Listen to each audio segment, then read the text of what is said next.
Good morning. आज हम हमारे नए टेस्ट पेपर का सॉल्यूशन बनाते हैं। हमारा जो टेस्ट फॉर्म नंबर है वो हमारे पास है 024529। इसमें हमारे पास ये आरआरबी का क्वेश्चन है। इसमें आरआरबी के मैथ्स के टोटल 35 क्वेश्चन आते हैं। तो चलिए करते हैं आज की वीडियो को स्टार्ट आज के पहले क्वेश्चन से। पहला क्वेश्चन ये रहा हमारी स्क्रीन पर। The ratio between the number of the sides of two regular polygons is 1:2 and ratio between the interior angle is 2:3. The number of the sides of these polygons are respectively. अब देखो हमें interior angle का formula दे रखा है। Interior angle का formula हमारे पास क्या होता है, n-2 इंटू 180 डिग्री अपॉन में n यहां पर क्या होता है, नंबर ऑफ साइड्स। n हमारे पास क्या होता है, नंबर ऑफ साइड्स। तो हमारे पास दो पॉलीगन हैं जिनकी साइड्स का रेशियो 1:2 है। फर्स्ट और सेकंड वाले की साइड्स का रेशियो अगर 1:2 है तो पहले की साइड हम 1x मान लेते हैं और दूसरे की साइड 2x मान लेते हैं। तो यहां से अगर मैं इंटीरियर एंगल लगाऊं तो 1x लिखूं तो 1x - 2 इंटू 180 डिग्री अपॉन में 1x, फिर अपॉन के अंदर दूसरे की साइड 2x तो क्या आएगा 2x - 2 इंटू 180 डिग्री अपॉन में 2x। और इन दोनों का रेशियो किसके बराबर होगा, कोनों का अनुपात 2:3 के बराबर। ये हम लोगों को दे रखा है। तो अब यहां से हम क्या करें, इसकी भुजाओं की संख्या निकालते हैं, x का मान निकालते हैं। तो अब देखो 180 से 180 कैंसिल हो जाएगा, x से x कैंसिल हो जाएगा, ये 2 पर आ जाएगा। तो क्या आएगा 2 इंटू x - 2 अपॉन में 2 यहाँ से कॉमन ले लूँ तो x - 1 बराबर क्या आया 2:3 के। 2 से 2 कट जाएगा। अब x - 1 की वैल्यू 3 और x - 2 की वैल्यू 2, तो क्या x बराबर 4 इसको सेटिस्फाई कर रहा है। आप चेक कर लो, 4 - 1 3 बनेगा, 4 - 2 2 बनेगा। तो x की वैल्यू 4 सेटिस्फाई कर रही है, नहीं तो क्रॉस मल्टीप्लाई करके x का मान निकाल लेंगे। 4 सेटिस्फाई करिए तो साइड का रेशियो 1:2, तो रेशियो क्या आ जाएगा 4:8। ये हमारा आंसर आ जाएगा। तो हमें ऑप्शन क्या मिल जाएगा, ए। ये हमारे पास इस क्वेश्चन का आंसर है। चलिए नेक्स्ट क्वेश्चन पर चलते हैं, क्वेश्चन नंबर 87 पर। हमें इसको सिंप्लीफाई करना है कि इसकी वैल्यू क्या होगी। तो देखिए ध्यान देना, 1/64 की पावर 0 प्लस 64 की पावर -1/2 प्लस -32 की पावर 4/5। अब किसी भी नंबर की पावर 0 हमेशा 1 होती, तो ये तो क्या बन जाएगा 1। ये मैं क्या ऐसा लिख सकता हूं 1/64 की पावर 1/2, नेगेटिव पावर थी इसको बटा में ले आया। इसको क्या मैं -2 की पावर 5 की होल पावर 4/5 लिख सकता हूं। तो ये क्या बनेगा 1 + 1/8, क्योंकि 64 की पावर 1/2, 64 किसका स्क्वायर होता है 8 का। और नेक्स्ट हमारे पास क्या जाएगा -2 की पावर 5 इंटू 4/5। तो यहां से मेरे पास क्या जाएगा -2 की पावर 4। तो 1 + 1/8 -2 की पावर 4, तो -2 की पावर 4 का मतलब क्या बना, मेरे पास 2 की पावर 4 क्या होगी 16। तो 16 + 1 क्या आएगा 17 + 1/8, या क्या कह सकते हैं 17 से 1/8। तो हमारा आंसर क्या जाएगा ऑप्शन ए। ऑप्शन ए हमारे पास इसका सही आंसर आ जाएगा। ये हमारे पास सिंप्लीफिकेशन का क्वेश्चन था, मैं इसको यहां पर नंबर सिस्टम का पोर्शन कह सकता हूं। चलिए नेक्स्ट क्वेश्चन पर आते हैं, क्वेश्चन नंबर 88 पर। Out of 2-digit number, those from 10 to 999 both inclusive, how many have the second digit greater than the first digit? दो अंकों की संख्याओं 10 से 99 तक की दोनों को मिलाकर कितनी संख्याओं में दूसरा अंक पहले से बड़ा है। अब देखो अगर अपन 10 से स्टार्ट करें, 10 से अगर अपन स्टार्ट करें 10, 11, 12, 13, 14, 15, 16, 17, 18, 19, ये अगर हम लिखें तो 11 के बाद से आगे वाले सारों में दूसरा डिजिट बढ़ा है। तो ये कितने नंबर आए 2, 4, 6, 2, 8। फिर इससे आगे चले 20, 21, 22, 23। अब 22 के बाद से स्टार्ट हो जाएगा, तो मेरे पास इन सब में 22 के बाद से 2 4 2 6, 2 4 2 6 और एक 7 नंबर आए। इससे नेक्स्ट वाली लाइन में 6 नंबर आएंगे, फिर 5, फिर 4, फिर 3, फिर 2, फिर 1, ये हमारे पास आ जाएंगे। इतने ही नंबर हमारे पास ग्रेटर आएंगे, क्योंकि जो लास्ट वाली लाइन होगी 90 वाली लाइन होगी, उसमें तो अगर मैं चलूंगा तो 99 आएगा, बराबर ही आएंगे, उससे बड़ा नहीं आएगा। तो इन सब का अगर मैं टोटल करूं तो मेरे पास क्या आएगा, 1 3 6 10 15 21 28 और 8 36। तो आंसर क्या आ जाएगा, ऑप्शन सी। ऑप्शन सी हमारे पास इसका आंसर आ जाएगा। हमें काउंट करते चल रहे, आप चाहो तो अगली लाइन लिख सकते हो।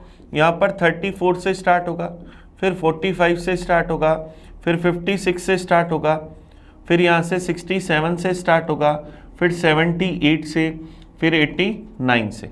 इस तरह से ये चलेगा। इससे पहले वाले सारे छोटे होंगे, तो हम इन सबको गिन रहे हैं। तो आंसर क्या गया, टोटल 36। ये हमारे पास आंसर है। चलिए, ये बढ़िया क्वेश्चन है जिसके अंदर हमें बस डायरेक्ट आंसर निकालना है। चलिए नेक्स्ट क्वेश्चन पर आते हैं, 89 पर। The radius of the circum circle of A right angle triangle is 15 centimetre. The radius of inscribe circle is 6 centimetre. Find the side of triangles.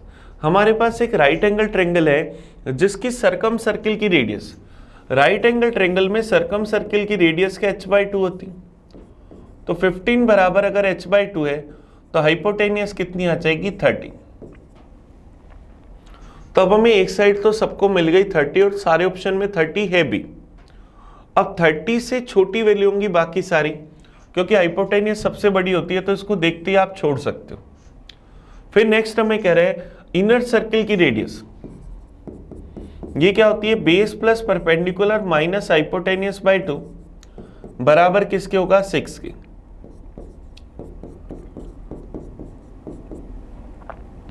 तो base plus perpendicular minus hypotenuse बराबर 12। Hypotenuse को उधर ले जाऊंगा, 30 add करूंगा, तो base plus perpendicular 30 plus 12 क्या बनेगा, 42। अब ऐसे ऑप्शन ढूंढो जिसमें इनका टोटल 42 बन रहा है। पहले में 24 और 25 का टोटल 49 बन रहा है, ये नहीं होगा। तीसरे ऑप्शन में ये वैल्यू बड़ी है तो ये भी नहीं होगा। दूसरा हम पहले ही काट चुके हैं, 36 बड़ा है, तो 18, 24 और 30 क्या हो जाएगा, ये इसका सही आंसर ऑप्शन डी हमारे पास आंसर आ जाएगा। और वैसे भी अगर आप देखें तो 3, 4, 5 ट्रिपलेट रेशियो बनते हैं और ये उसी रेशियो के अंदर है। चलिए नेक्स्ट क्वेश्चन पर चलते हैं, 90 पर। एबीसी का कुल वेतन 444 रुपए, यदि वे अपने अपने वेतन का इतना इतना % खर्च करते हैं, बचत का अनुपात इतना है, तो हमें बी की इनकम बतानी है कि क्या होगी। 3 लोग हैं ए बी सी, तीनों की टोटल इनकम हमारे पास है 444 रुपए। ये तीनों अपनी इनकम का खर्च करते हैं क्रम से 80%, 85% और 75%।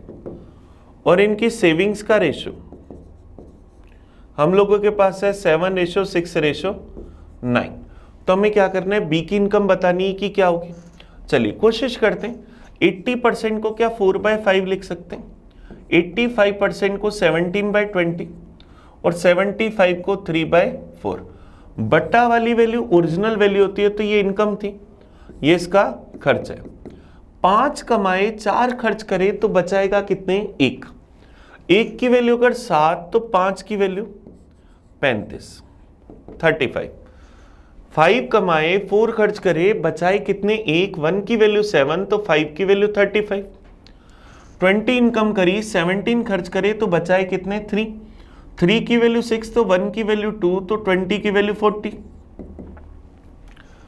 4 इनकम करी, 3 खर्च करे तो बचाएगा कितने, 1 की वैल्यू 9 तो 4 की वैल्यू 36। ये हमारे पास क्या, ए बी सी तीनों की इनकम आ गई। अब तीनों की इनकम आ गई, मुझे क्या करना है, बी की इनकम बतानी। टोटल है 444। रेशियो का अगर अपन टोटल देखें तो क्या आ जाएगा, 11, 1 कैरी आ गई, 111। वैल्यू किसकी चाहिए? 40 की। ये क्या 4 बार, 40 इंटू 4 160 रुपये। तो हमारे पास बी की इनकम क्या आ जाएगी? 160 रुपये। ये हमारा आंसर आ जाएगा। चलिए नेक्स्ट क्वेश्चन पर आते हैं 91 पर। अभी हमने पेपर के सिर्फ 5 क्वेश्चन करे, ये हमारे पास परसेंटेज का क्वेश्चन था। 91 देखते हैं। देखो हमें क्या करें, the difference of perimeter and diameter of a circle is x unit, then find out the diameter of circle. एक वृत्त की परिमाप और व्यास का अंतर x एकांक है, तो उस वृत्त का व्यास हमें बताना है कि क्या होगा। अब वृत्त का परिमाप क्या होगा? 2πr, उसका व्यास क्या होगा? 2r, दोनों का डिफरेंस क्या है? x। हमें 2r चाहिए, 2r कॉमन ले लिया, पाई माइनस 1 बराबर x, तो 2r की value x upon pi minus 1। 2r की वैल्यू क्या आएगी? x upon pi minus 1। ये हमारा आंसर आ जाएगा। ऑप्शन ए हमारे पास सही आंसर है। नेक्स्ट क्वेश्चन पर चलते हैं 92 पर। हमें दो इक्वेशंस दे रखी हैं, 6x माइनस 5y बराबर 13, 7x प्लस 2y बराबर 23। तो हमें 11x प्लस 18y इज बताना है कि किसके बराबर है। हमें दे रखा है 6x माइनस 5y बराबर 13, 7x प्लस 2y बराबर 23। हमें वैल्यू किसकी बतानी है? 11x प्लस 18y की। अब देखो यहां से अगर आप x की वैल्यू 3 सोचते हो और y की वैल्यू 1, तो क्या इक्वेशन को सेटिस्फाई कर रही? 6 18 माइनस 5 बराबर 13, 7 21 प्लस 2 बराबर 23। सेटिस्फाई कर रही है तो इसमें डायरेक्ट x और y का मान रखते हैं, तो क्या आ जाएगा? 11 इंटू 3 33 प्लस 18, तो हमारे पास क्या आ जाएगा? 51। तो आंसर क्या आ जाएगा? Option C. ऑप्शन सी हमारे पास इसका सही आंसर आ जाएगा। अब जो लोग ये वैल्यू नहीं सोच पा रहे, वो दो लीनियर इक्वेशन बन रही, 6x माइनस 5y बराबर 13, 7x प्लस 2y बराबर 23। इक्वेशन फर्स्ट को 2 से गुना कर दो, इक्वेशन सेकंड को 5 से गुना कर दो। इक्वेशन फर्स्ट को जब 2 से गुना करा तो 12x माइनस 10y बराबर 26। सेकेंड वाले को 5 से गुना करा, 35x प्लस 10y बराबर 115। दोनों इक्वेशंस को अगर जोड़ दो तो 47x बराबर 141। तो x का मान क्या आएगा?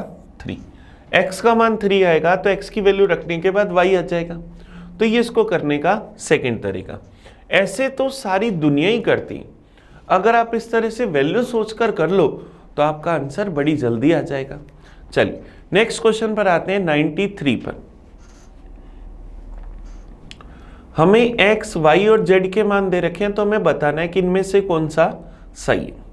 अब देखो छोटा सा ध्यान देना, अगर मैं इसको सिर्फ और सिर्फ एक बार 0.8 कंसीडर करूं,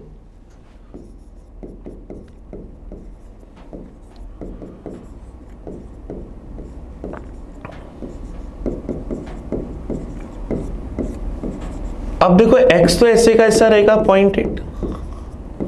अब अगर मैं इस 0.8 को रूट से बाहर निकालूं तो मुझे पता है मैं इसमें 10 का भाग दूंगा, ये 4/5 बनेगा। 4/5, 4 को रूट से बाहर लाऊंगा 2 बनेगा, और बटा में क्या आएगा? √5। अब √5 होता है 2.23, तो इसमें अगर मैं 2.23 का भाग दूंगा तो मेरे पास वैल्यू जो आएगी 0.8 से बड़ी आएगी, और इसका स्क्वायर करूंगा तो क्या बनेगा? 0.64। होता क्या है कि जब किसी पॉइंट वाली वैल्यू का स्क्वायर करते, जैसे मैं 0.1 लेता हूं, 0.1 का स्क्वायर करूंगा तो क्या आएगा? 0.01। स्क्वायर करने पर वैल्यू छोटी हो जाती है, तो रूट करने पर वैल्यू क्या होगी? बड़ी होगी। तो सबसे बड़ा मान किसका होगा? y का। सबसे बड़ा मान किसका होगा? y का।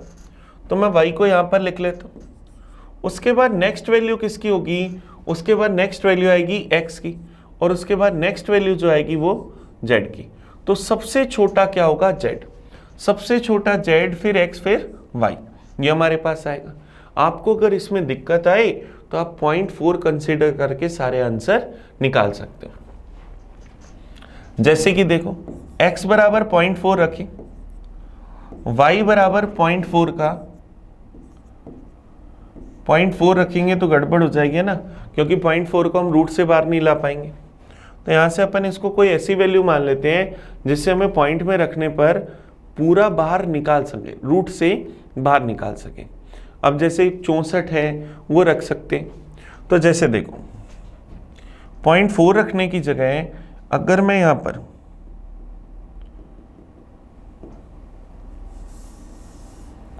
0.16 रखता हूं,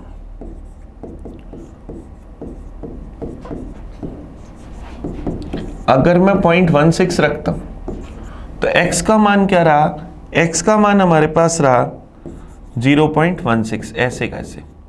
y का मान इसको रूट से बाहर लाऊंगा 16/100, तो ये क्या 4/10 बनेगा या 2/5 या 0.4। फिर नेक्स्ट वाली टर्म स्क्वायर करूंगा तो क्या मेरे पास 0.0256 बन जाएगा। अब देख लो सबसे बड़ी वैल्यू किसकी, y की, 0.4 या 0.40, उससे छोटी वैल्यू x की और उससे छोटी वैल्यू z की। तो आंसर क्या जाएगा, ऑप्शन डी। ऑप्शन डी हमारे पास इसका सही आंसर आ जाएगा। चलो नेक्स्ट क्वेश्चन पर चलते हैं 94 पर। एक व्यक्ति एक वर्ग के विकर्ण के सहारे उसे पार करता है, उसकी भुजाओं के सहारे न चलकर उसने कितने प्रतिशत बचा लिया। हमें ये लगभग वैल्यू बतानी है कि क्या होगी। तो अगर अपन यहां से एक स्क्वायर अगर बनाएं, अगर हम यहां से एक स्क्वायर अगर बनाएं,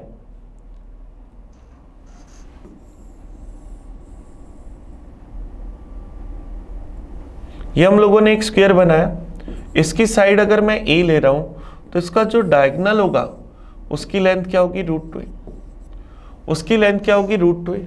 अब मैं डायगोनल के सारे चला तो मैंने सिर्फ √2a दूरी तय करी, भुजाओं पर चलता तो ये पूरी दूरी मुझे चलनी पड़ती, इसका मतलब a + a कितनी दूरी चलनी पड़ती, 2a। तो मैंने कितनी दूरी बचाई, 2a - √2a। 2a की जगह कितना चला, √2a चला। तो मुझे बताना है कितने % दूरी मैंने बचा ली। ये दूरी बचाई कितने से, 2a से। परसेंटेज में चाहिए, इंटू करा 100% से। इसको अगर अपन यहाँ से सोल्व कर ले, a कॉमन लेकर काट देते, फिर मैं यहाँ से क्या करता हूँ, 2 - 0. मेरे पास यहाँ पर √2 की जो वैल्यू होती है वो 1.414 होती, अपॉन में 2 × 100%। तो यहाँ से मेरे पास क्या जाएगा, 2 में से अगर मैं 1.414 घटाऊं या मैं इसको 14 की जगह सिर्फ 1.4 ही कंसीडर कर लूं तो मेरे पास क्या बचेगा, 0.6। 0.6/2 × 100%। तो मेरे पास ये 0.6 क्या बना, 0.3 × 100% करूंगा तो मेरे पास यहाँ से क्या जाएगा, 30%। तो हमने लगभग कितना बचा लिया, 30%। ये हमारा आंसर आ जाएगा।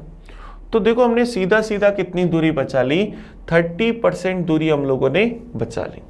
और आप चाहते तो इसकी भुजा को 100 मान लेते, ये 100 होता, ये 100 होता, ये 141 होता। तो हम 200 की जगह सिर्फ 141 चले, इसका मतलब लगभग हमने कितना बचा लिया, 60 किससे, 200 से। परसेंटेज में चाहिए, इंटू करा 100% से, तो हमारे पास क्या आ जाएगा, 30%। ये हमारा आंसर आ जाएगा 94 का। नेक्स्ट क्वेश्चन पर आते हैं 95 पर। 95 देखिए हम लोगों को क्या कह रहे हैं, 95 नंबर क्वेश्चन हम देखते हैं। एक बार फोन में साइलेंट कर लूं। हाँ 95 देखिए क्या कह रहे हैं, in a group of 20 singer and 40 dancers 20% of the singers are less than 25 year old and 40% of the entire group are under 25 year. What percentage of the dancers are under 25 year? देखो हमारे पास क्या है, singers कितने हैं, 20, dancers हमारे पास कितने हैं, 40, less than 25 year. Singer हमारे पास लेस देन 25 ईयर कितने हैं, 20%। और इनका टोटल अगर मैं करूं तो टोटल कितने हो गए, 60। इसमें से कितने हैं, 40% ऑफ एंटायर ग्रुप जो है वो 25 ईयर से कम है। तो 20 का 20% 4 हुआ, 60 का 40% 24 हुआ, टोटल 24 लोग 25 साल से छोटे हैं, जिसमें से 4 सिंगर है। इसका मतलब डांसर कितने होंगे? 20 डांसर छोटे हैं कितनों में से? 40 में से। तो हमें बताना है कि कितना परसेंट 25 वर्ष से कम है। 20 छोटे हैं 40 में से, परसेंटेज में चाहिए, इंटू करा 100% से, 1/2 की वैल्यू 50%। तो क्या आ जाएगा? 50% हमारे पास इससे कम है। ऑप्शन क्या आ जाएगा? Option C. ऑप्शन सी हमारे पास इसका सही आंसर आ गया। नेक्स्ट क्वेश्चन पर आते हैं 96 पर। 96 देखो हम लोगों को क्या करे, a man can do a job in 5 hour, after 2 hour 20 minute the man stop working, he is replaced by a woman to complete the job, she does the remaining of the work in 1 hour 40 minute. If the woman work alone, how much faster will she than the man approximately? हमें कह रहे पुरुष किसी काम को 5 घंटे में करते हैं। एक आदमी के लिए कोई काम है पूरा 5 घंटे का, 2 घंटे 20 मिनट के बाद वो काम को छोड़ देते हैं। 5 घंटे का मतलब उस आदमी के लिए पूरा काम क्या 300 मिनट का था। 2 घंटे 20 मिनट काम कर लिया, इसका मतलब 140 मिनट काम कर लिया। 300 मिनट में से 140 मिनट काम कर लिया तो क्या 160 मिनट का काम बच गया।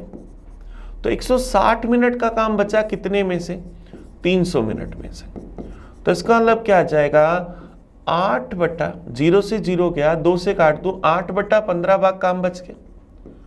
ये 8/15 भाग काम जो है ये महिला ने कर दिया कितने टाइम के अंदर? ये महिला ने शेष काम कर दिया 1 घंटे 40 मिनट। 1 घंटे 40 मिनट है, 40 मिनट को अगर मैं 2/3 घंटे लिख दूं तो क्या 5/3 घंटे में कर दिया। तो उसने 8/15 भाग काम जो है वो 5/3 घंटे में कर दिया महिला ने, फीमेल ने। तो वो पूरा काम कितने टाइम में करेगी? 5/3 को गुना कर दूं मैं 15/8 से, 5/3 को इसकी जस्ट अपोजिट वैल्यू 15/8 से गुना कर दो, तो यहां से 3 से चला जाएगा 5 बार, तो क्या जाएगा 25/8 घंटे में। 25/8 घंटे का मतलब क्या हुआ? 3 से 1/8 घंटे, या 3 घंटे। 1/8 घंटे को अगर मिनट में बदले तो 8×8 64 होता है, इसका मतलब 3 घंटे 8 मिनट। 3 घंटे 8 मिनट मेरे पास मैक्सिमम वैल्यू आएगी। तो 5 घंटे का काम, पुरुष के लिए जो काम 5 घंटे का था वही काम महिला ने 3 घंटे 8 मिनट में कर दिया। इसका मतलब दोनों के टाइम का जो डिफरेंस है वो हमारे पास क्या गया? 1 घंटे और 52 मिनट। 1 घंटे 52 मिनट का अंतर आ गया। अब 1 घंटे 52 मिनट के आसपास कौन सा ऑप्शन है? 1 घंटे 55 मिनट। तो आंसर क्या आ जाएगा? Option B. तो 96 का आंसर हमारे पास क्या आ जाएगा? ऑप्शन बी हमारा सही आंसर आ जाएगा। चलिए नेक्स्ट क्वेश्चन पर चले।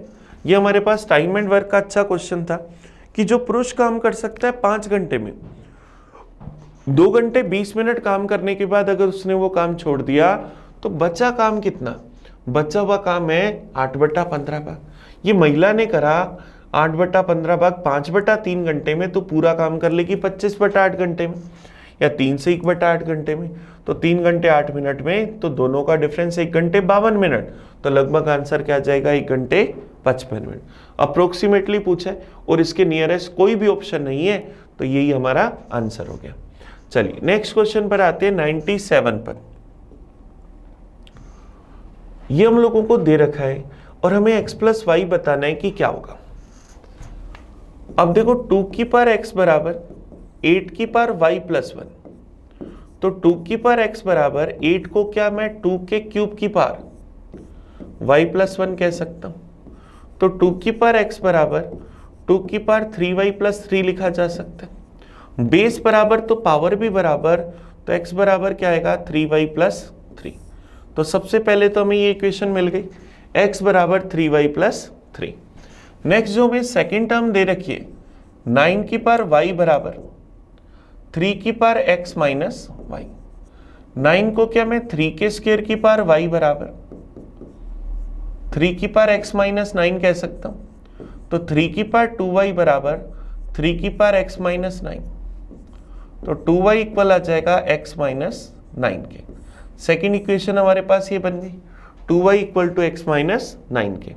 तो अब देखो x की जगह अगर मैं ये वैल्यू रख दूं तो 2y बराबर 3y प्लस 3 माइनस में 9, तो 2y बराबर 3y माइनस 6, ये 6 इधर आते ही प्लस का, ये इधर आते ही माइनस का, तो y बराबर 6, और y की वैल्यू 6 यहाँ पर रख दूं तो क्या आ जाएगा, x का मान 6 × 18 प्लस 3, तो x की वैल्यू क्या आ गई 21, x का मान 21, y का मान 6, तो x प्लस y का मान 21 प्लस 6 क्या आ जाएगा 27। तो हमारा आंसर क्या आ जाएगा, ऑप्शन डी। ऑप्शन डी हमारे पास इसका सही आंसर आ जाएगा। चलिए नेक्स्ट क्वेश्चन पर आए 98 पर। 98 हमें क्या कह रहा है, two filling pipe A and B can fill a tank in 30 hours and 20 hours respectively. Pipe B alone is kept open for half the time. Both the pipes are kept open for the remaining time.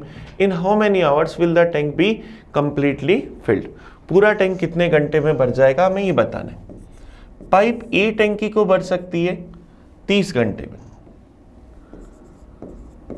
Pipe B टैंकी को भर सकती है 20 घंटे में। सबसे पहला काम टोटल वर्क निकाला 60, ए की एफिशिएंसी 2, बी की एफिशिएंसी 3। ए 2 मटके बढ़ सकता है, बी 3 मटके बढ़ सकता है। अब पहले आधे समय के लिए बी को खोला गया, आधे समय के लिए मान लिया t/2 टाइम के लिए बी को खोल दिया, फिर रिमेनिंग टाइम के लिए शेष समय के लिए हमने ए और बी दोनों को खोल दिया, तो ए और बी दोनों को भी t/2 मिनट के लिए खोल दिया। हम लोग इतनी सी बात जानते हैं कि टाइम इंटू एफिशिएंसी बराबर टोटल वर्क। तो भाई बी ने t/2 मिनट काम करा 3 एफिशिएंसी से, तो इतना काम करा। दोनों पाइपों ने 5 एफिशिएंसी से काम करा t/2 टाइम तक, और टोटल कितने मटके भर दिए 60। तो यहां से क्या आ जाएगा 3t प्लस 5t अपॉन में 2 बराबर 60, तो क्या आ जाएगा 8t बराबर 120, तो t बराबर 120/8 क्या आ जाएगा 15। तो हमारा आंसर क्या आ जाएगा 15 घंटे। तो इस टैंकी को भरने में कितना समय लगेगा 15 घंटे। इसका मतलब 7.5 घंटे सिर्फ बी भरेगा और बाद में 7.5 घंटे दोनों काम करेंगे। चलिए नेक्स्ट क्वेश्चन पर आते हैं। ये टाइम एंड वर्क का क्वेश्चन है। टाइम एंड वर्क का भी मैन और वुमेन वाला क्वेश्चन हमने इससे जस्ट पहले ही करा है। नेक्स्ट क्वेश्चन पर आए 99 पर। एक केरोसिन का ड्रम 3/4 भाग भरा है, इसमें से 30 लीटर केरोसिन निकाला जाता है तो 7/12 भाग शेष रह जाता है। तो ड्रम की कैपेसिटी बतानी है कि क्या होगी। अब 3/4 भाग में से जब मैं 30 लीटर निकाल दूंगा तो बचेगा कितना 7/12 भाग। तो ये इधर आते ही 7/12 भाग माइनस का, 30 लीटर उधर जाते ही प्लस का, 3/4 माइनस 7/12 बराबर 30 लीटर। एलसीएम 12 आ गया तो 3 × 9 माइनस 7, तो 2/12 या 1/6, 1/6 बराबर 30 लीटर। तो 1 की वैल्यू क्या आ जाएगी 30 × 6, तो क्या आ जाएगा 180 लीटर। तो इसका मतलब इस ड्रम की कैपेसिटी क्या आ जाएगी 180 लीटर। ऑप्शन डी हमारे पास इसका आंसर आ जाएगा।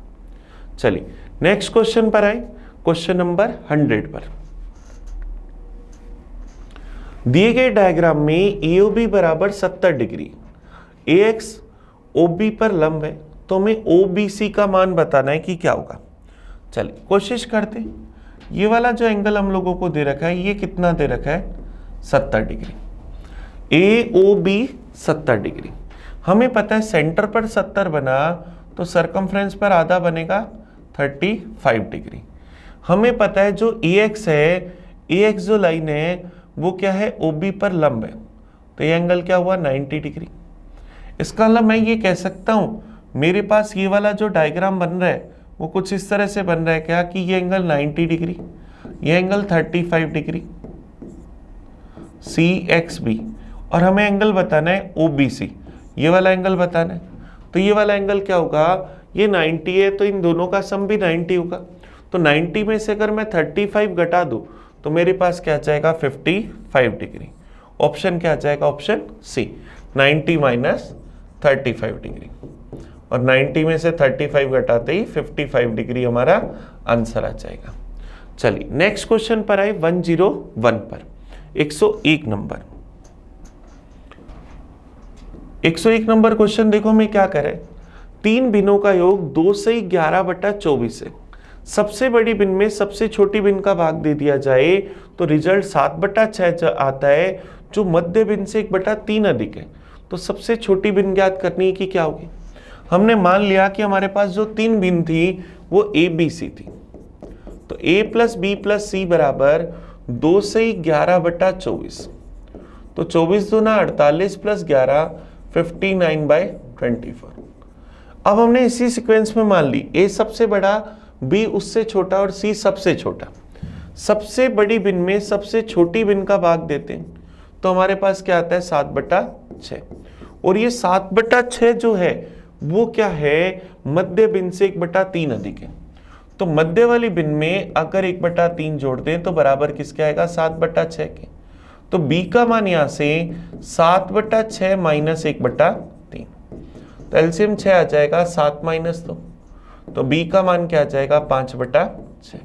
तो मध्य बिन का मान क्या आया 5/6 आ गया। अब मध्य बिन का मान 5/6 आ गया तो तीनों के टोटल में से अगर मैं b को घटा दूं तो a और c का टोटल क्या आएगा 59/24 में से 5/6 लेस कर दें, एलसीएम 24 आ गया, 59 माइनस 20 तो क्या आ जाएगा 39/24। अब 39/24 आया, हमें सबसे छोटी बिन चाहिए, c का मान चाहिए। a और c का टोटल हमें पता है कि 39/24 है, रेशो का टोटल कितना है 7 और 6 13, वैल्यू मुझे किसकी चाहिए 6 की। 13 से गया 3 बार, 6 से गया 4 बार, तो c का मान क्या गया 3/4। तो सबसे छोटी बिन जो आएगी वो क्या जाएगी 3/4। ऑप्शन सी हमारे पास इसका सही आंसर आ जाएगा। नेक्स्ट क्वेश्चन पर आए, ये हमारे पास बड़ा इजी सा क्वेश्चन था, हमें फ्रैक्शंस का एडिशन वगैरह दे रखा था और हम लोग बड़े आराम से कर पाए। नेक्स्ट क्वेश्चन देखते हैं 102। हमें क्या दे रखा है, इसमें m का मान बताना है कि क्या होगा। 27 इंटू 81 की पावर 2n प्लस 3 माइनस 3 की पावर m बराबर 0। चलो 27 को क्या 3 का क्यूब कह सकते, 81 को क्या 3 की पावर 4 की पावर 2n प्लस 3, और ये 3 की पावर m उधर जाते ही प्लस का, तो क्या आएगा 3 की पावर 3 इंटू 3 की पावर 4 का गुना करा तो 8n प्लस 12 बराबर 3 की पावर m। ये पावर साइड हो जाएंगी तो 3 की पावर 8n प्लस 12 प्लस 3 15 बराबर 3 की पावर m। बेस बराबर तो पावर भी बराबर, तो m बराबर 8n प्लस 15, m बराबर 8n प्लस 15, तो आंसर क्या आ जाएगा ऑप्शन डी। ऑप्शन डी हमारे पास इसका सही आंसर आ जाएगा। नेक्स्ट क्वेश्चन पर है 103 पर, ये भी हमारे पास पावर वाली टर्म्स का क्वेश्चन था तो हमने कर लिया। एक ऐसा क्वेश्चन आज हमने शायद सेकंड नंबर भी करा था। नेक्स्ट क्वेश्चन पर आते हैं 103 पर। एक खोखले गोले के आंतरिक और बाह्य व्यास क्रमशः 4 सेंटीमीटर और 8 सेंटीमीटर है, इसको 8 सेंटीमीटर आधार व्यास वाले एक ठोस बेलन में परिवर्तित किया गया। तो हमें बेलन की हाइट लगभग बतानी है कि क्या होगी। तो क्या होगा, इस खोखले गोले में जो धातु का वॉल्यूम होगा वही हमारे पास क्या बेलन के वॉल्यूम के बराबर होगा। अब गोले के वॉल्यूम का फॉर्मूला क्या होता है 4/3 पाई आर क्यूब। तो मैं यहां से क्या लिखूंगा 4/3 पाई, बाहर वाले की रेडियस क्या आएगी 4, अंदर वाले की रेडियस क्या आएगी 2, तो ये धातु का वॉल्यूम आ गया। बाहर वाले वॉल्यूम में से अंदर वाला वॉल्यूम घटा दिया, ये बराबर किसके आएगा सिलेंडर के वॉल्यूम के, तो पाई आर स्क्वायर एच। तो रेडियस कितनी है 4, हाइट कितनी मान ली h। तो यहां से क्या होगा पाई से पाई गया, 4 से 4 गया, तो 4 का क्यूब 64 माइनस में 2 का क्यूब 8 बट्टा में 3 बराबर 4h। तो 12h बराबर क्या आया 56। तो h की वैल्यू 56/12 या 28/6। तो क्या आ जाएगा 6 चौक 24, बच जाएगा 4, 4/6 या 2/3, तो क्या आ जाएगा 4.67 सेंटीमीटर। तो ऑप्शन क्या आ जाएगा, ऑप्शन सी, ये हमारे पास 103 का आंसर आ जाएगा। नेक्स्ट क्वेश्चन पर चलते हैं 104 पर। 104 देखो हमें क्या करें, सीता किसी काम को 10 दिन में समाप्त कर सकती, गीता सीता से 25% अधिक कार्य सक्षम है और रीता गीता से 60% अधिक कार्य सक्षम है। ये तीनों साथ मिलकर काम को कितने दिन में समाप्त कर लेंगे। अब हम लोगों को पता है कि सीता किसी काम को 10 दिन में करती है। सीता की एफिशिएंसी अगर मैं 100 एज्यूम करूं तो हमें पता है कि जो गीता है वो सीता से 25% अधिक एफिशिएंट है, तो उसकी एफिशिएंसी 125। और नेक्स्ट हमें कह रहा है रीता जो है वो गीता से 60% अधिक एफिशिएंट है, तो 125 का अगर हम 60% निकालें तो क्या 3/5 होगा, तो 25 से 75 ज़्यादा एफिशिएंट होगी, इसका मतलब कितनी आ जाएगी 200। तो हमें बताना है कि ये तीनों मिलकर इस काम को कितने समय में करेंगे, हमें ये फाइंड करना है। चलिए कोशिश कर लेते हैं हम कि कितने समय में करेंगे। हम लोगों को पता है कि यहाँ से इनके एफिशिएंसी का रेशियो निकालें तो ये 4, 5 और 8 हमारे पास आ जाएगा। अब हमें पता है कि सीता की एफिशिएंसी अगर हमारे पास 4 है, सीता काम को 10 दिन में करती है, तो टोटल वर्क 4 × 10 क्या आ जाएगा 40। अब यही काम अगर मैं तीनों से कराऊं तो तीनों की टोटल एफिशिएंसी क्या आ जाएगी 17। तो तीनों इस काम को कितने टाइम में करेंगे, टोटल वर्क अपॉन एफिशिएंसी 40/17 या क्या आ जाएगा 2 सही 6/17 दिन में। तो ये हमारा आंसर आ जाएगा ऑप्शन डी। ऑप्शन डी हमारे पास इसका आंसर आ गया। नेक्स्ट क्वेश्चन पर आते हैं 105 पर। 105 देखो हमें क्या करें, 105 हमारे पास रेस का क्वेश्चन है। A and B take part in a 100 metre race, A run at 5 km/h, A give B a start of 8 metre and still beat him by 8 second, speed of B is. हमें कह रहे हैं ए और B 100 metre की race में हिस्सा लेते हैं। ए और बी दोनों के लिए एक रेस है जो है 100 मीटर की। ए की स्पीड हम लोगों को दे रखी है 5 km/h। ये क्या करता है, बी को स्टार्ट देता है 8 मीटर का, इसका मतलब बी को 8 मीटर आगे से भागना, फिर भी बी को 8 सेकंड से हरा देते हैं। तो हमें बी की स्पीड बतानी है कि क्या होगी। अब ए की स्पीड है 5 km/h, इसको अगर मैं मीटर पर सेकंड में बदलूं, इस km/h को अगर मैं क्या करता हूं मीटर पर सेकंड में बदलता हूं, तो 5 को मैं गुना किससे कर दूंगा, 5 को यहां पर मैं मल्टीप्लाई कर दूंगा मीटर पर सेकंड में बदलने के लिए 5/18 से। तो ए की स्पीड क्या आ जाएगी 25/18 मीटर पर सेकंड। तो ए को ये डिस्टेंस ट्रेवल करने में कितना टाइम लगेगा, टाइम क्या होगा डिस्टेंस अपॉन स्पीड। डिस्टेंस कितनी है 100, स्पीड कितनी है 25/18, तो 25 नीचे और 18 कहाँ जाएगा ऊपर, ऐसा हम कह सकते हैं। तो यहाँ से 25 से गया 4 बार, तो 18 को 4 से गुना करा क्या आया 72 सेकेंड। ए ने ये दूरी कितने टाइम में तय करी 72 सेकेंड में। इसका मतलब बी को इससे कितना टाइम ज़्यादा लगेगा, 8 सेकेंड ज़्यादा लगेंगे, क्योंकि बी को 8 सेकेंड से हरा देते हैं। इसका मतलब बी ये दूरी कितने टाइम में तय करेगा 80 सेकेंड में।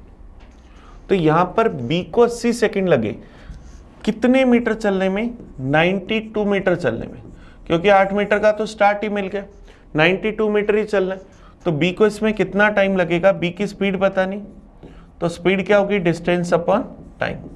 डिस्टेंस हमारे पास क्या है 92 मीटर, 92 मीटर, टाइम कितना लगा 80 सेकेंड। तो 90/80 क्या है मीटर पर सेकेंड में, लेकिन हमें आंसर किस में चाहिए km/h में। तो मीटर पर सेकेंड को अगर km/h में बदलना हो तो इनटू किससे कर देंगे 18/5 से। तो यहाँ से अगर अपन इसको सोल्व करें, तो यहाँ से अगर मैं इसको सोल्व करूँ तो 4 से काट दूँ, ये गया 23 बार, ये चला गया 20 बार, 20 × 500। 23 को अगर मैं 18 से गुना कर दूँ, 23 को अगर मैं 18 से गुना कर दूँ, 8 × 24, कैरी बच जाएगी 2, फिर क्या आ जाएगा 8 दूनी 16 और 3 19 और 2 21, बच जाएगा 2, 414 बटा मेरे पास क्या आ जाएगा 100। 23 को 18 से अगर गुना करा तो मेरे पास क्या आया 414/100, इसका मतलब क्या जाएगा 4.14 किलोमीटर पर आवर। ये हमारा आंसर आ गया। तो ऑप्शन क्या आ जाएगा, ऑप्शन बी हमारे पास आंसर आ जाएगा। तो बी की स्पीड हमारे पास 4.14 किलोमीटर पर आवर। अब देखिए वैसे भी अगर कोई सोचता ए की स्पीड 5 है तो बी की स्पीड इससे ज्यादा तो नहीं हो सकती, क्योंकि ज्यादा स्पीड होती तो वो हारता क्यों। तो ऑप्शन ए तो देखते ही कट जाएगा, लेकिन 3 ऑप्शन छोटे हैं तो हमें सोल्व करना पड़ेगा। नेक्स्ट क्वेश्चन पर आते हैं 106 पर। 106 देखो हमें क्या दे रखा है, दी गए डायग्राम में हमें x और y का मान बताना है कि क्या होगा। अब देखो इस डायग्राम को अगर आप ध्यान से देखो तो ये समांतर रेखाएं दे रखी हैं आपको तीनों। ये 90 डिग्री दिखा रखा है, ये 90 डिग्री होगा तो ये भी क्या होगा 90 डिग्री। अब हमें पता है एक पॉइंट पर बने एंगल का सम 360 डिग्री होता है, ये एंगल 90 डिग्री। तो बचे हुए जो एंगल्स होंगे उनका जो सम है वो कितना होगा 270 डिग्री।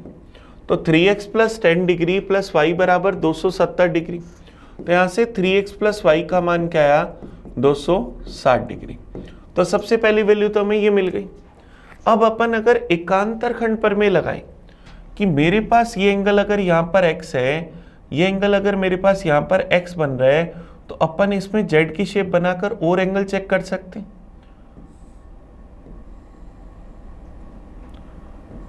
z की शेप बनाएंगे तो मेरे पास ये वाली शेप बनेगी, ये समांतर रेखाएं, ये और ये आपस में समांतर है।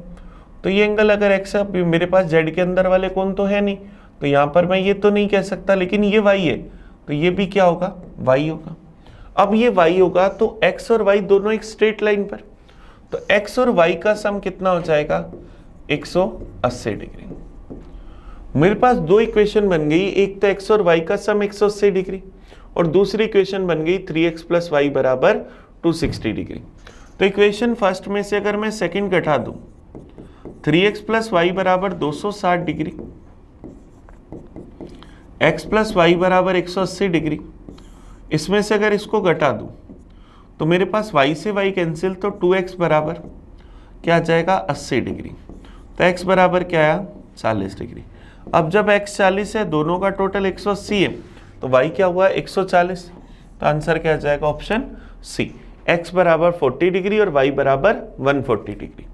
चलिए नेक्स्ट क्वेश्चन पर चलते हैं 107 पर। 107 देखो ये रहा स्क्रीन पर, क्या कहता है, the ratio of Lakshmi age to the age of her mother is 3:11। The difference of their age is 24 year. The ratio of their age after 3 year will be. हमारे पास दो लोग हैं, लक्ष्मी है और उनकी मदर है। उनकी एज का हमारे पास जो रेशियो है वो 3:11 है। तो हम लोगों को नहीं पता कि ये एज कब की है, तो ये क्या होगी प्रेजेंट की 3:11। 3 और 11 में डिफरेंस कितने का 8 का। हम कह रहे डिफरेंस 8 का, वो क्या कह रहे कितने ईयर का 24 ईयर का। तो 8 की वैल्यू 24 ईयर, तो 1 की वैल्यू 3 ईयर, तो 3 की वैल्यू 9 ईयर और 11 की वैल्यू 33 ईयर। तो आज की डेट में दोनों 9 और 33 ईयर की है। मुझे चाहिए 3 साल बाद इनकी एज का रेशियो क्या होगा। तो 3 साल बाद लक्ष्मी 3 साल बड़ी 12 साल की, उसकी मदर 3 साल बड़ी 36 साल की, 12:36। तो रेशियो क्या आया 1:3। तो हमारा आंसर क्या आ जाएगा ऑप्शन ए। ऑप्शन ए हमारे पास 107 का आंसर आ जाएगा। चलिए नेक्स्ट क्वेश्चन पर आते हैं 108 पर। अब देखो ये हमारे पास क्या है, एक क्वेश्चन दे रखा और हमें इसकी वैल्यू बतानी है, क्या होगी, इसको सिंप्लीफाई करना है। अब देखो इसमें जो बटा में यहाँ टर्म बन रही है, आपको अगर एक फॉर्मूला आता हो a² माइनस b², तो ये क्या होता है a minus B into A plus B. तो अब देखो अगर अपन इन टर्म्स में ये फॉर्मूला लगाएं तो पहली टर्म क्या बनेगी 1/1 into 3 plus 1/4 minus 1 3 into 5 plus 1/6 minus 1 5 into 6 plus 1 7 plus 1/, next हमारे पास क्या बनेगा 20 माइनस 1 19 इंटू 20 प्लस 1 21। ये हमारे पास आ जाएगा। अब इन सब टर्म्स में हमें पता है 1 3 3 5 सब में 2 2 का डिफरेंस है, तो इस पूरी वैल्यू को अगर मैं 2 से ऊपर नीचे मल्टीप्लाई कर दूं तो कोई फर्क नहीं पड़ेगा। ऊपर वाला 2 हम अंदर लेंगे, तो क्या लिखा 2/1 into 3 plus 2/3 into 5 plus 2/5 into 7 plus 2/19 into 21। ये हम लोगों ने यहां पर टर्म बनाई। अब देखिए आप जानते हो, शायद नहीं जानते तो मैं लिख रहा हूं 2/1 इंटू 3 को क्या 1/1 माइनस 1/3 लिखा जा सकता है। आप चाहें तो फिर से चेक कर ले। एलसीएम क्या बनेगा 1 इंटू 3, ऊपर क्या बनेगा 3 माइनस 1, तो क्या बना 2/1 इंटू 3। सेम इसी तरह से 2/3 इंटू 5 को क्या लिख सकते हैं 1/3 माइनस 1/5। आप चाहें तो चेक करके देखिए क्या बन रही है क्या बात। 2 से इसीलिए मल्टीप्लाई करा क्योंकि डिफरेंस 2 का है तो ऊपर 2 से मल्टीप्लाई होगा, 3 का है तो 3 से, और 1 का है तो लिखने की जरूरत ही नहीं होती। तो अब देखो इसको अपन क्या लिख सकते हैं 1/2, क्या 1/1 माइनस 1/3, 1/3 माइनस 1/5, 1/5 माइनस 1/7, 1/19 माइनस 1/21, इस तरह से लिख सकते हैं।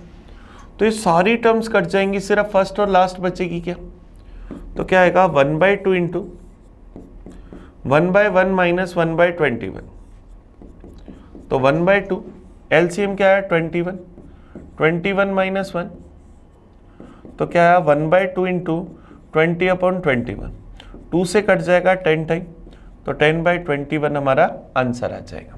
तो ऑप्शन क्या आ जाएगा डी, ऑप्शन डी हमारे पास आंसर आएगा। अभी हमारे पास सीरीज का क्वेश्चन था जो हम लोगों ने करा, क्लियर है क्या। चलिए नेक्स्ट क्वेश्चन पर आए 109 पर। The highest score of an inning was 3/11 of the total score. Next highest was 3/11 of the remaining. The score differ by 18. Find the total score. अब देखो इसके बटा में भी 11 है और इसके बटा में भी 11 है, तो टोटल स्कोर मैं 11 इंटू 11 क्या मान लेता हूं 121। टोटल स्कोर हम लोगों ने क्या मान लिया 121।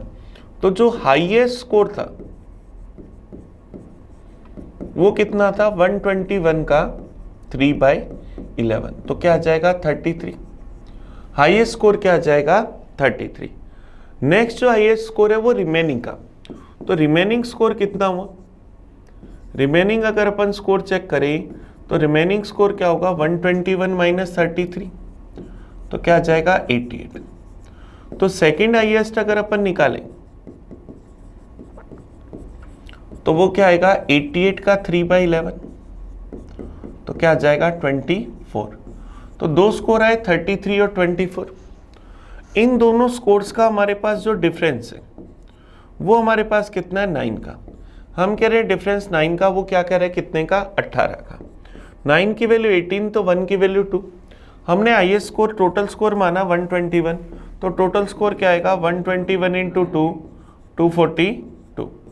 तो हमारे पास क्या आ जाएगा ये 242 हमारा ऑप्शन आ जाएगा, ऑप्शन बी। तो हमारे पास टोटल स्कोर कितना आया 242। चलिए नेक्स्ट क्वेश्चन पर चलते हैं 110 पर, हमारे पेपर का 110 नंबर क्वेश्चन। अब देखो 110 नंबर क्वेश्चन हमारे पास क्या है डीआई का। आज के पेपर का हमारा ये डीआई का पहला ही क्वेश्चन है। हमें क्या दे रखा है, हमें दे रखा है study the flowing chart carefully and answer the question. ये हमें एक चार्ट दे रखा है जिसमें अलग अलग वैल्यू दे रखी है और हमें क्या करना है इस क्वेश्चन का आंसर देना है। हमें क्या कह रहा है if the author's royalty amount was 30,000 then the binder's charges amount to.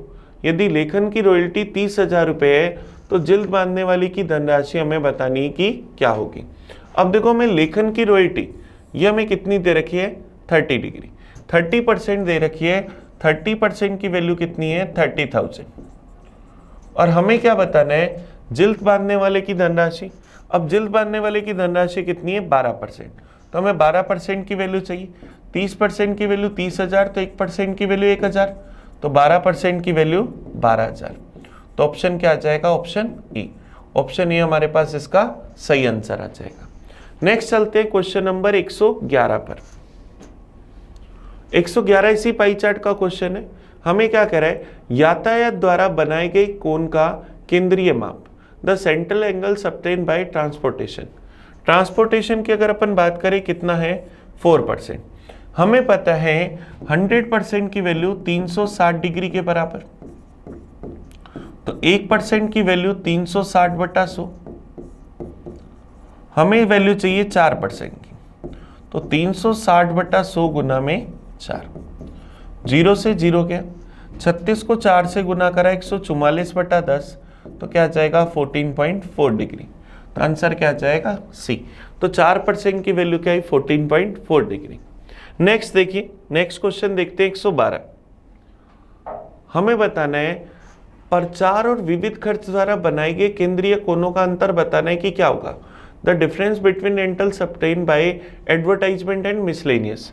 Advertisement का चार्ज 18%, मिसलेनियस का अगर बात करें 20%, दोनों का डिफरेंस 2%। हमें 2% का एंगल बताना है कि क्या होगा। लास्ट क्वेश्चन में हमने निकाला कि 4% के लिए एंगल बना 14.4 डिग्री, तो 2% के लिए एंगल आधा बनेगा, तो क्या जाएगा 7.2 डिग्री। तो ऑप्शन क्या जाएगा, ऑप्शन बी। इसके लिए अलग से हमें सोल्व करने की जरूरत नहीं पड़ी, क्योंकि पिछले क्वेश्चन में हमने 4% की वैल्यू निकाली। चलिए नेक्स्ट क्वेश्चन पर आते हैं 113 पर। यदि पेंटर का खर्चा 45,000 रुपए, तो यातायात का खर्चा बताना है कि क्या होगा। अब देखो, पेंटर का खर्चा है 6%, यातायात का खर्चा 4%। 6% की वैल्यू हम लोगों को पता है कि 45,000 है। हमें ट्रेवल का एक्सपेंडिचर बताना है कि क्या होगा। चलिए कोशिश कर लेते हैं ट्रांसपोर्टेशन का एक्सपेंडिचर। तो 45,000 की वैल्यू 6%, ट्रांसपोर्टेशन की वैल्यू कितनी है 4%। परसेंटेज से परसेंटेज गया, 2 से गया 3 बार, 2 से गया 2 बार, 3 से गया 15,000, 15,000 इंटू 2 क्या आया 30,000 रुपये। तो ट्रांसपोर्टेशन का खर्चा क्या आया 30,000। ऑप्शन क्या आ जाएगा, ऑप्शन डी। 113 का आंसर आ जाएगा ऑप्शन डी आ जाएगा। चलिए नेक्स्ट क्वेश्चन पर चलें 114 पर। 114 देखो हमें क्या कह रहा है, 7,000 रुपये की राशि में से कुछ राशि 6% प्रतिवर्ष और शेष राशि 4% प्रतिवर्ष की दर से उधार दी गई। यदि दोनों वितरणों में 5 साल बाद कुल साधारण ब्याज 1,600 रुपये, तो 6% पर दिया गया हमें धन बताना है कि कितना है। टोटल क्या है 7,000 रुपये। इसको हमने 2 पार्ट्स में डिवाइड करा। पहला भाग 6%, दूसरा भाग हमारे पास 4%। अब 7,000 का अगर मैं 6% निकालूं तो 420 रुपये, 7,000 का 4% निकालूं तो 280 रुपये। अब 5 साल का टोटल सिंपल इंटरेस्ट 1,600 रुपये, तो 1 साल का 1,600/5 320 रुपये। तो एलिगेशन लगाते, एलिगेशन लगाया तो क्या 40:100 या 2:5। तो 7,000 को 2/5 में बांटे, तो पहला भाग चाहिए टोटल 7,000, रेशो का टोटल 7, वैल्यू चाहिए 2 की, तो क्या जाएगा 2,000 रुपये। तो पहला भाग हमारे पास क्या आया 2,000 रुपये। ऑप्शन ए हमारे पास आंसर आ गया। नेक्स्ट क्वेश्चन पर आते हैं 115 पर। A man sell an article at the gain of 15%. If he had bought it 10% less and sold for ₹4 less, then he would have gained 25%. Find the cost price. एक व्यक्ति किसी वस्तु को 15% लाभ पर बेचता है, कॉस्ट प्राइस अगर 100 माना, 15% लाभ पर बेच रहे, तो सेलिंग प्राइस क्या होगा 115। अब कह रहे अगर इसे 10% कम में खरीदता, 10% कम में खरीदा, इसका मतलब कितने में खरीदता 90 में, तो उसे 25% का लाभ होता, 4 रुपये कम में बेचता। तो अब 90 का 25%, 90 का 1/4, तो मेरे पास क्या जाएगा 22.5। तो 90 + 22.5 112.5 में बेचता। पहले से हम कितने कम में बेच रहे हैं 2.5 में, और वो क्या कह रहे हैं कितने रुपए कम में बेच रहे हैं 4 रुपये में। 2.5 की वैल्यू 4 रुपये, हमें कॉस्ट प्राइस चाहिए, तो वैल्यू चाहिए 100 की, तो 4/2.5 × 100।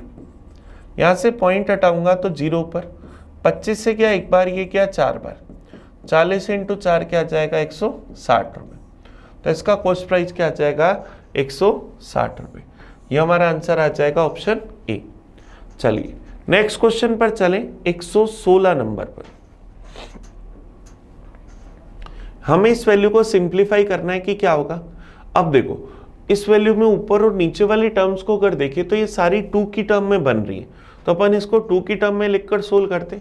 सबसे पहले मैं ऊपर वाली टर्म को सोल्व करता हूं, तो मैं उसको यहां लिख लेता हूं 8 की पावर -3/4 की होल पावर 5/2 की होल पावर 8/15 इंटू के अंदर 16 की पावर 3/4।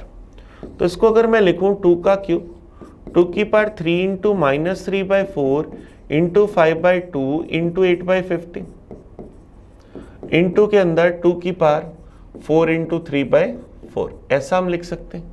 तो इसको सोल्व करें, 4 से 4 गया, 5 दिए, 15 से 15 गया, 4 दूनी 8 से 8 गया, 2 की पावर -3 इंटू 2 की पावर 3, तो क्या जाएगा 2 की पावर -3 प्लस 3, तो 2 की पावर 0, तो ऊपर तो क्या बना 1। तो ऊपर वाली टर्म को तो सोल्व करा 1। अब बटा वाली टर्म पर डिपेंड करेगा कि आंसर ए होना चाहिए या सी होना चाहिए, क्योंकि ज़्यादा चांसेस इन्हीं के लग रहे। तो बटा वाली टर्म को अगर मैं सोल्व करूं तो मैं ऊपर वाली टर्म के इक्वल में तो 1 लिख देता हूं। बटा वाली टर्म को अपन सोल्व करके देख लेते हैं। बटा वाली टर्म हम अगर लिखें तो हमें क्या दे रखा है, 128 की पावर -5 की पावर 3/7 की होल पावर 1/5 का क्यूब रूट। तो इसको क्या लिखेंगे, 128 की पावर -5, और 128 भी क्यों लिखें, 128 को 2 में बदल दें, तो 2 की पावर क्या होगी, 2 4 8 16 32 64, 2 की पावर 6 गुना -5 गुना 3/7 गुना में 1/5 गुना में 1/3, ऐसा हम लिख सकते हैं। ये हमारे पास बनेगा। तो यहां से अगर अपन इसको देखें तो मेरे पास ये क्या आ जाएगा, 5 से 5 कट जाएगा, 3 से 3 कट जाएगा। 128 अगर देखिए 2 4 8 16 32 64 128, ये 2 की पावर 7 होता है, 6 नहीं होता भाई, 7 होता है, तो 7 से 7 कट जाएगा। तो मेरे पास क्या बचेगी, 2 की पावर -1, 2 की पावर मेरे पास क्या बच जाएगी, -1, और ये भी -5 था, तो यहाँ माइनस का आएगा, तो माइनस इंटू माइनस क्या हो जाएगा 1, 2 की पावर 1 बचेगी, तो बटा में क्या आ जाएगा 2, तो आंसर क्या आ जाएगा 1/2, ये हमारे पास आ जाएगा। लिखते वक्त हमने कि माइनस छोड़ दिया, तो माइनस इंटू माइनस प्लस बन गया, और 128 होता है 2 की पावर 7। चलिए नेक्स्ट क्वेश्चन पर आते हैं, 117 पर। 117 देखो हमें क्या करें, 4 अंक के 2 अधिकतम संख्या ज्ञात करो जिनका HCF 531 हो। 4 अंक के 2 अधिकतम संख्या ज्ञात करनी। 4 अंकों की सबसे बड़ी से बड़ी संख्या क्या होगी, जिसके मेरे पास सारे के सारे डिजिट क्या होंगे, 99 होंगे। तो मेरे पास ये 4 डिजिट का नंबर लिया जिसके चारों के चारों डिजिट मेरे पास क्या है, 99 है। मुझे इसमें क्या करना है, किसका भाग देना है, 531 का। 531 का भाग गया एक बार, क्या बच जाएगा मेरे पास 468। ऊपर से मैं 9 उतार लो तो मेरे पास ये भाग चला जाएगा 8 बार, तो क्या जाएगा 8 8 दिए 24, 2 40 और 2 42, क्या बच जाएगा मेरे पास 441। तो इस संख्या में से अगर मैं 441 घटा दूं तो मेरे पास नंबर क्या आएगा 9558। तो एक नंबर तो आ गया 9558, तो ये एक ही ऑप्शन है, तो क्या आ जाएगा 9027 और 9558। ये हमारे पास 4 अंकों की 2 अधिकतम संख्या आ जाएंगी जिनका HCF क्या होगा 531। ये हमारा आंसर है। 531 के अकॉर्डिंग हम लोगों ने इसको सोल्व कर लिया। चलिए नेक्स्ट क्वेश्चन पर आते हैं, 118 पर। हमें कह रहा है दीवार की ओर झुकी हुई एक सीढ़ी दीवार से 30 डिग्री का कोण बनाती है। एक व्यक्ति सीढ़ी पर 2 मीटर पर सेकंड की स्पीड से ऊपर चढ़ रहा है, तो वह दीवार की ओर कितनी तेजी से बढ़ेगा। अब देखो ये हमारे पास एक लेटर है, एक ये सीढ़ी है जो क्या कर रही है, यहां पर 30 डिग्री का एंगल बना रही है, और हमें कह रहा है एक व्यक्ति सीढ़ी पर 2 मीटर पर सेकंड की स्पीड से चढ़ रहा है, तो हमें बताना है वह दीवार की ओर किस तेजी से बढ़ेगा। हमें ये बताना है किस तेजी से बढ़ेगा। अब ये राइट एंगल ट्रायंगल बना, अगर मैं इसको ABC नाम दूं तो क्या साइन 30 डिग्री बराबर ए बी अपॉन ए सी होगा? साइन 30 डिग्री 1/2, ए बी हमें नहीं पता, ए सी हमारे पास 2 मीटर पर सेकेंड, तो x का मान क्या आ जाएगा, 2 से 2 कट जाएगा, क्या आ जाएगा 1 मीटर पर सेकेंड। तो आंसर क्या आ जाएगा, ऑप्शन सी। ऑप्शन सी हमारे पास इसका सही आंसर आ जाएगा कि 1 मीटर पर सेकेंड की स्पीड से ऊपर की ओर बढ़ता चलेगा। नेक्स्ट क्वेश्चन देखते हैं 119। एक चुनाव में जीतने के लिए एक उम्मीदवार को डाले हुए मतों का 3/4 आवश्यक है। यदि 2/3 मतों की गणना के पश्चात उस व्यक्ति को आवश्यक मतों का 5/6 प्राप्त होता है, तो उसे भी शेष मतों में से कितने भाग की आवश्यकता है? 2/3 में से उसको अपने जो मत चाहिए थे उनका सिर्फ कितना प्राप्त हुआ, 5/6। 5/6 भाग मिल गया, इसका मतलब कितना भाग नहीं मिला, 1/6 भाग नहीं मिला। तो हमें बताना उसे भी शेष मतों में से कितने की आवश्यकता है। अब हमें पता है कि उम्मीदवार को डाले हुए मतों के 3/4 मत चाहिए, तब वो जीत पाएगा। 2/3 मत जब काउंट हो गए तो उसको जो डिजायर मत थे उसका सिर्फ कितना भाग मिला, 5/6 भाग। 5/6 भाग मिला तो उसे शेष मतों में से कितने मतों की आवश्यकता है? अब 3/4 का 5/6 भाग हमें मिल गया, तो हमें 3/4 का 1/6 भाग और चाहिए, इतने मत और चाहिए, इतने मत और चाहिए। कितने मतों में से? 2/3 मत अगर हो गए तो कितनों में से चाहिए, 1/3 में से। तो इसको सोल्व कर ले, 3 से क्या 2 बार, तो ये क्या आएगा 1/8 बटा में 1/3, 1/8 वोट चाहिए 1/3 में से, तो 8 बटा में और 3 का चला जाएगा ऊपर, तो क्या आ जाएगा 3/8। तो शेष मतों में से उसे कितना चाहिए, कितना भाग चाहिए, 3/8 भाग चाहिए। ये हमारा आंसर आ जाएगा 119 का। चलिए नेक्स्ट क्वेश्चन देखते हैं 120 नंबर, हमारे पेपर का आज का last question. 69 kilometre per hour की स्पीड से एक कार सोनागढ़ से रायपुर 35 मिनट में पहुंचती, अगर उसकी चाल 36 किलोमीटर प्रति घंटा बढ़ा दे तो बताना है समान दूरी तय करने में कितना समय लगेगा। समान दूरी, इसका मतलब डिस्टेंस क्या है, कांस्टेंट। अब जब डिस्टेंस कांस्टेंट होती है तो स्पीड और टाइम क्या होते हैं, इनवर्सली प्रोपोर्शनल। पहले उसकी स्पीड कितनी थी, 69, अब मैं उसकी स्पीड को 36 से बढ़ा रहा हूं, उसकी स्पीड अगर मैं 36 से बढ़ा रहा हूं तो स्पीड मेरे पास कितनी हो जाएगी, 105। तो यहां से स्पीड का अगर मैं रेशियो निकालूं, स्पीड का रेशियो निकालूं तो 3 से काट दूं, 3 से काटूं तो रेशियो क्या है, 23/35। स्पीड का रेशियो 23/35, तो टाइम का रेशियो अपोजिट 35/23। इनिशियली अगर उसे 35 मिनट लगते थे, 35 की वैल्यू 35 मिनट, तो 23 की वैल्यू क्या आ जाएगी, 23 मिनट। तो अगर हम उसकी स्पीड 36 किलोमीटर प्रति घंटा बढ़ा दें तो उसे अब कितने मिनट लगेंगे, 23 मिनट। ये हमारा आंसर आ गया। तो चलिए आज हमने पेपर के पूरे 35 क्वेश्चंस को एनालाइज करा। आप इस वीडियो को अच्छे से देखना। आपको अगर कहीं भी इस वीडियो में कोई कंफ्यूजन हो, कोई भी डाउट हो, तो आप मुझे कमेंट करना, मैं आपका अपना प्रिंस हूँ, आपको मैं इस बात का रिप्लाई करूँगा। तो हम मिलेंगे अगले पेपर में नई वीडियो में नए सॉल्यूशन के साथ। तब तक के लिए थैंक यू।